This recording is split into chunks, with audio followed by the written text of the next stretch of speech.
তত্ত্বাবধায়ক সরকার ফেরাতে চায় রাষ্ট্রপক্ষ সহ আপিলকারী সব পক্ষ। বৃহস্পতিবার যুক্তি উপস্থাপন শেষ করে রাষ্ট্রপক্ষ জানায় চতুর্দশ সংসদ নির্বাচন হতে পারে তত্ত্বাবধায়কের অধীনে।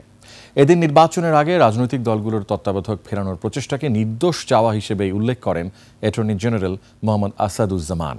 পরে আগামী মঙ্গলবার পর্যন্ত শুনানি মুলতবি করেন প্রধান বিচারপতির নেতৃত্বে 7 সদস্যের পূর্ণাঙ্গ বেঞ্চ। বিস্তারিত শাকের আরজু রিপোর্টে। সানবিট সব দিবে সামাল। সানবিট ম্যাজিক প্রেস ডিশওয়াশিং এর মাথা ঘোরানো সলিউশন। বৃহস্পতিবার সকালে তত্ত্বাবধায়ক সরকার ফেরাতে নবম দিনে অসমাপ্ত বক্তব্য তুলে ধরেন রাষ্ট্রের সর্বোচ্চ আইন কর্মকর্তা। বলেন, গণতন্ত্র হচ্ছে কোহিনূরের হীরের মতো মূল্যবান, যাকে রক্ষার জন্য সতর্কতা ও দূরদর্শিতা প্রয়োজন। প্রমাণিত হয়েছে তত্ত্বাবধায়ক সরকারের আওতায় বাংলাদেশের মানুষ কিভাবে নিরপেক্ষভাবে, স্বাধীনভাবে, উন্মুক্তভাবে ভোটাধিকার প্রয়োগ করতে পারে।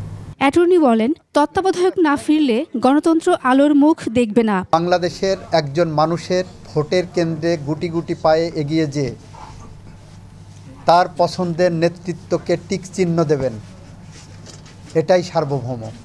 খায়রুল হক সাহেবরা যে ইন্টারপ্রিটেশন দিয়েছেন সেটা ভুল, পক্ষপাতদুষ্ট এবং অপরাধপ্রবণ, যেটা সংবিধানের 219 ধারা অনুসারে শাস্তিযোগ্য অপরাধ। এদিন তিনি রেট্রোস্পেকটিভ নিয়ে ব্যাখ্যা দেন আপিল বিভাগকে। বলেন, এই অন্তর্বর্তী সরকার গণ অভ্যুত্থানের মাধ্যমে এসেছে, যার বৈধতা নিয়ে ভিন্ন মতের সুযোগ নেই। বাংলাদেশের প্রধান বিচারপতি কে হবেন সেটাও রাজপথ থেকে বলে দেওয়া হয়েছে। এই যে রেভলিউশনারি বিজয়ী শক্তি, এইটাকে রেভলিউশনারি থিওরি জুরিসপ্রুডেন্স বলে এটাকে। এই থিওরি অনুসারে এই সরকার একটা নির্বাচনের পথ ধরে হেঁটে গেছে।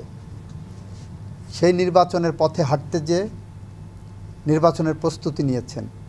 এই সরকারের পরবর্তী সরকার যারা আসবে সেখান থেকে যদি কার্যকর করেন, এখানে কোনো ব্যত্যয় হবে না। অ্যাটর্নি তার বক্তব্যের শেষ দিকে আপিল বিভাগকে বলেন, তত্ত্বাবধায়ক জাজমেন্ট দিতে গিয়ে সকল বাউন্ডারি ভাঙতে হবে। যারা প্রতিপক্ষ আছে তারা মনে করতে পারেন যে আমরা ক্ষমতায় আসার পরে এটা কার্যকর করি, এটা আপাতত ঝুলে আছে, ঝুলে থাক। সেইটা না করে তাদের সদিচ্ছার প্রতিফলন হলো তারাও চায় বাংলাদেশের মানুষ যাতে ভবিষ্যতে আর কেউ খুন, গুম, মিথ্যা মামলার হয়রানির শিকার না হয় ভোটের কারণে। এর আগে বিএনপি জামায়াত সুজন সম্পাদক বদিউল আলম মজুমদার একজন বীর মুক্তিযোদ্ধার পক্ষে 4টি পক্ষ শুনানি করে।